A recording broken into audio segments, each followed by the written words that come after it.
Bapak Ibu bukan Allah. Satu kali Nabi SAW ditanya mengenai man khairun nas. Di riwayat lain, man awliyaullah. Siapakah manusia terbaik? Siapakah wali-wali Allah? Apa kata Nabi? Yang orang-orang yang jika engkau pandang mereka, memandangnya, membuat kita teringat Allah Subhanahu wa ta'ala. Berkumpul dengan mereka, berkalam-kalam dengan mereka, membuat hati kita terarah menuju Allah Subhanahu wa ta'ala. Maka dikatakan dalam kitab ini, Imam Az-Zarruq, Imam Ibnu Ajibah, apa kata beliau ketika menjelaskan kalimat di hikam? Was-suhbah fit tariq amrun kabir.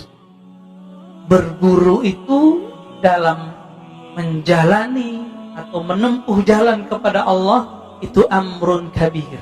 Ada perkara yang sangat penting. Kita kenapa pilih anak untuk masuk sekolah A, sekolah B, padahal kurikulumnya sama? Karena kiainya, karena gurunya, karena ustadznya. Benar nggak?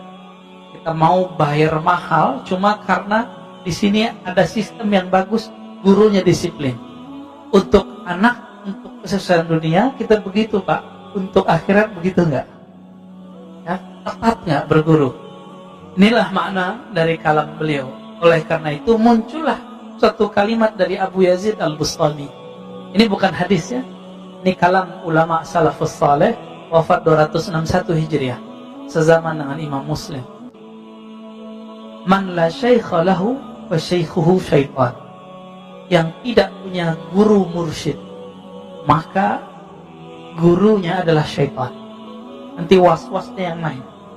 Nah, itulah yang terjadi pada orang-orang baik dia, orang-orang spiritualis ataupun pergerakan. Kita udah punya pergerakan nih harakah, tapi nggak punya murabbi rohani. Punya murabbi, tapi murabbinya pun tidak punya murabbi. Nggak nyambung kepada Rasulullah SAW. Apa yang terjadi? Ya siap-siap saja. Was-was yang muncul adalah was-was syaitan. Dikira itu dari Allah, dikira dari Nabi, padahal dari syaitan. Kita sudah membahas di kitab Ar-Risalah Al-Qushairiyah. Setiap hari ada khatir, ada lintasan masuk ke dalam diri. Ada berapa banyak lintasan masuk ke dalam diri kita? Nah, ini belum saya sebutkan di Risalah Qushairiyah. Dalam kitab Imam Al-Kattani disebutkan dalam kitabnya Khabi'atul Qaul. Jadi perbendaharaan alam. Setiap hari ada lintasan masuk ke dalam kalbu kita sebanyak 70.000. Lewat aja. Kadang masuk dengan sebab nonton TV, dengerin pengajian, melihat tetangga, melihat ada orang tengkar, melihat ada orang yang mesra, melihat ada orang maksiat, melihat ada orang taat, itu muncul 70.000. Sedangkan jam kita cuma 24 jam. Tinggal dihitung Pak berapa detiknya. 70.000 masuk setiap hari. Kalau itu tidak dibarengi dengan cahaya kalbu, maka lintasan ini belum tentu dari Allah. Jika lintasan itu dari Allah, ciri-cirinya bertambah ma'rifatnya kepada Allah. Dia mengenal Allah lebih banyak. Nomor 2, jika itu berisi perintah kebaikan, maka dia dari malaikat. Jika itu bersumber dari diri kita, biasanya tumbuh syahwat. Jika bersumber dari syaitan, dari iblis, maka yang terjadi apa? Bertambah syak dan was-was, bertambah sombong. Nah, ini tadi saya cerita tentang Nabi Adam. Nabi Adam yang goda siapa? Bukan syaitan Pak, langsung engkongnya. Siapa? Iblis. Namanya siapa tadi? Azazil. Bahasa Arabnya Harith. Tolong diingat, syaitan ini setiap hari ngirim tentaranya sekitar 70.000 kepada orang-orang. Ini disebut bayangan-bayangannya atau tentara-tentaranya. Di Quran disebut junud, tentara Allah, tentara syaitan. Ada 2. Jadi si Azazil ini, Bapak harus tahu, Azazil ini dulu berkirakat di surga sampai dia dekat kepada Allah dan memandang Allah, berkalam-kalam dengan Allah. Maka si iblis punya ma'rifatullah. Hati-hati. Si iblis punya ilmu ma'rifat, Pak. Iblis ini punya ilmu bagaimana cara menceritakan tentang Allah. Si iblis ini kemudian mempunyai 70.000 prajurit ring 1. Ini ring 1 kita sebut nih, 70.000. Ini ring 1 ini Bapak Ibu yang mengatakan Allah, jika Azazil tugasnya menggoda para nabi, maka ring 1 ini tugasnya apa ya? Menggoda para wali. Jadi wali-wali Allah itu dikirimin kepada mereka kalam-kalam yang dulu didapat oleh Azazil waktu dia bertirakat di surga. Hati-hati Pak. Jadi tidak semua kalam-kalam rohani yang didapat oleh seseorang, meskipun itu tentang Allah, itu semuanya dari Allah. Siapa tahu dari iblis. Tapi yang dikatakan iblis benar nggak? Jika itu tentang bab hakikat, dia benar. Nih, coba kita bilangin, kita kasih tahu. Iblis pun nggak berani berbohong tentang hakikat, Pak. Nggak berani bohong. Jadi kalau dia cerita tentang keesaan Allah, keindahan Allah, itu dia nggak berani bohong. Maka ketika si tentara-tentara iblis ini, ring 1 ini turun kepada para wali, kalam yang didapat wali jika dia dapat ilham, itu persis sama seperti yang didapat dengan iblis. Persis sama. Kalau enggak, mana mungkin Nabi Adam bisa terpedaya? Mana mungkin seorang Barsisa itu bisa tergelincir? Enggak mungkin. Terus bagaimana caranya? Makanya kalimat belakang dari teks ini, wala yadulluka 'alallahi maqaluh, tidak mengajarkan kepada Allah tentang Allah kalamnya. Tentang Allah itu dibagi 4. Untuk fisik namanya hukum syariat. Untuk nafsiyah kita, jiwa kita namanya tariqah. Untuk pemahaman kita namanya haqiqah. Untuk keilmuan kita disebut dengan ma'rifah. Ini pembagian begini ulama kita yang bagi, Pak. Ya. Sebagaimana ahli fikih boleh membagi hukum, ahli hadis boleh membagi jenis-jenis hadis, maka ahli qalbu pun membagi supaya muridnya gampang memahami. Bagaimana? Kenapa saya sebut 4 tadi? Syariah, tariqah, apa tadi?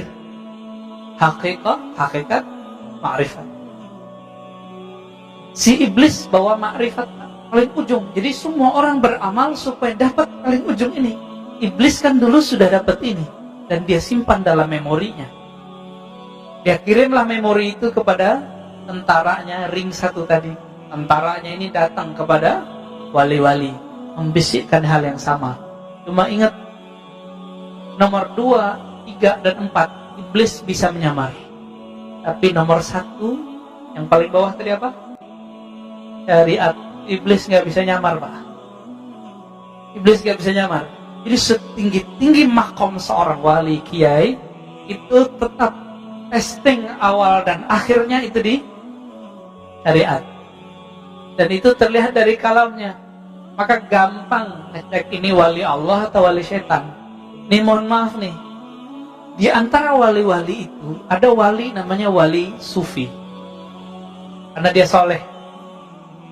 Ada wali namanya malamatiyah. Malamatiyah ini wali tapi tidak mau menunjukkan kesolehannya. Jika mereka ada di sisi kita, mereka itu ujian bagi kita, Pak. Mereka itu nguji Pak Mirwan. Sholatnya nanti khusyuk atau ingat orang itu. Nanti kalau Pak Mirwan ketemu, Pak, kita lagi sholat nih, depan masjid dia berisik. Dia nggak ikut sholat sama kita, padahal dia nanti sholat juga. Berisiknya bukan main. Dalam sholat Pak Mirwan bilang, ini iblis ini. Laknat ente. Ada kalimat begitu, udah kemasukan iblis. Jadi orang-orang ini namanya wali malamatiyah. Apa arti malamatiyah? Adanya dia itu nguji kita bakal menghujat dia atau tidak, disebut malamatiyah. Nah, suatu kali dulu ada, saya sering cerita ini ya, Udaid Alban, murid dari Syekh Abdul Qadir Jailani. Ceritanya dinukil oleh Imam Izzuddin bin Abi Salam dalam kitabnya Zubad. Apa kata beliau? Suatu kali Qutaib Alban, di saat orang sholat di masjid, seorang qadhi agung telah memimpin sholat. Tapi Qutaib Alban ini mirip-mirip kayak wali majzub. Apa contohnya ya? Habib Syekhon lah ya. Bikin berisik di luar. Maka terganggulah orang dalam masjid. Hampir semua terganggu. Selesai sholat belum zikir, Assalamualaikum, Assalamualaikum, langsung orang ini berdiri, si imam ini, dan dia menerobos shaf. Sekedar ingin jambangin, ingin kasih pengajaran kepada orang yang berisik di depan masjid. Apa kata si hakim yang jadi imam ini? Wahai musuh Allah. Wah, kalimatnya langsung begitu. Hati-hati Pak. Ini ciri-ciri orang gak lolos kalau kena uji wali yang level 2. Kalau sama wali level 1 kebanyakan kita bener. Ya bener, dia soleh, pakai serban, pakai gamis, sajadah, pakai tasbih. Kita gampang tahu. Tapi kalau wali level 2 ini susah mengenalnya. Dikata-katai lah ya oleh si imam ini. Jadi imam ini apa yang dia kata-katai dalam sholatnya itu keluar semua. Ya Qutaib Alban senyum aja. Akhirnya Qutaib mengatakan, wahai Tuan Hakim, Tuan Qadhi, Tuan Imam, semua gelarnya disebut. Apakah engkau mengetahui semua ilmu Allah? Apa jawaban dia? Enggak. Tahukah engkau wahai Tuan Qadhi, Tuan Hakim, akulah ilmu yang Allah engkau tidak tahu itu. Bingung dia. Baru situ Pak dia kemudian melepaskan orang ini. Baru dia sadar. Oh iya juga ya. Lagi sholat kita terganggu nggak sama orang begitu. Ya, ini kejadian juga Pak waktu saya lagi khutbah di komplek di sono. Orang lagi bangun di depan masjid. Lagi khutbah, lagi sholat, datang. Dari tadi dia nggak datang. Pas kita lagi sholat, dia turunin tuh pasir. Orang nurun pasir berisik nggak Pak? Masjidnya belum ditutup seperti ini, masih kebuka separuh. Berisiknya bukan main. Jadi imam. Ya dalam hati kita, waduh ternyata Qutaib Alban zaman baru, kang pasir Pak. Habis sholat, itu muazzinnya ngutuk-ngutuk. Siapa tuh orang terlaknat yang ganggu kita sholat? Persis kalamnya seperti itu. Ini wali malamatiyah ya. Dia datang nguji kita. Tapi ada wali yang ketiga, wali setan. Ya, wali setan hati-hati Pak. Alamnya ma'rifat. Diuji sedikit dengan syariat. Ya kemudian mulai menghindari. Wali itu kalau seandainya, nih mohon maaf, seandainya Bapak Ibu ketemu dia tidak sholat, belum tentu dia nggak sholat. Kalau wali bener ya. Kita ketemu dia kelihatan nggak sholat sama kita. Itu belum tentu dia nggak sholat Pak. Gimana maksudnya? Ya, seperti Qutaib Alban tadi.